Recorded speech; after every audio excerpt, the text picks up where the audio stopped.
Today is a really critical milestone in the National Challenge Fund. Some might see it almost as the fund drawing to a close because it's the day that we're announcing the last grants and awards made under this programme. But I guess for me it's very much beginning. We have our 8 prize winners which we set out to find. Now it's where they go next and how we support them to get where we want them all to go. You know, whether that's setting up a company, you know, making real inroads into the policy space and making changes that are impactful. So whatever they're on track to do, we now want to support them to get there. The National Challenge Fund has been great because it's allowed us to co-design our solution in collaboration with industry stakeholders.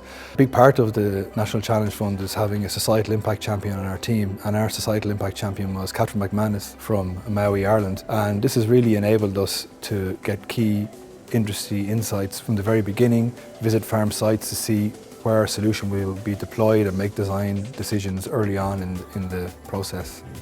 Currently in salmon aquaculture, detection of viral and bacterial infections requires the collection of samples and sending them to centralised testing facilities that are often located outside of Ireland. This results in long sample to answer times. It takes several days or often over a week to get results. This impacts fish welfare, delays appropriate treatments, and of course impacts farm profitability at the end of the day. The National Challenge Fund really opened up my eyes to how big the problem we were trying to solve was. The funding also gave us the chance to get extra people involved, from behavioural scientists to civil engineers. When we brought all those people into the room, we were able to see how to actually make this whole thing come together. Being exposed to the National Challenge Fund has allowed me to think like that, and it's something I'm now bringing into my team in a bigger sense. You know, how practical is this solution? Do we over-engineer things just because it's cool science, or do we need to really think about what's going to be something that will be adopted in the world? PureTex is looking to take old end-of-life textiles and turn them into insulation for houses.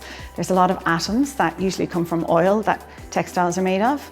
At the same time, insulation is made from oil, and so we had the idea that can we take the atoms from the textiles, and instead of them being buried or burned, can we take them and turn them into insulation for homes? You can't go in love with your solution, you have to be in love with the problem, and then you have to let everybody in who can help you solve that problem. Now we want to re-engage with government, re-engage with the public. What's the next wave of challenges that we need to start thinking about?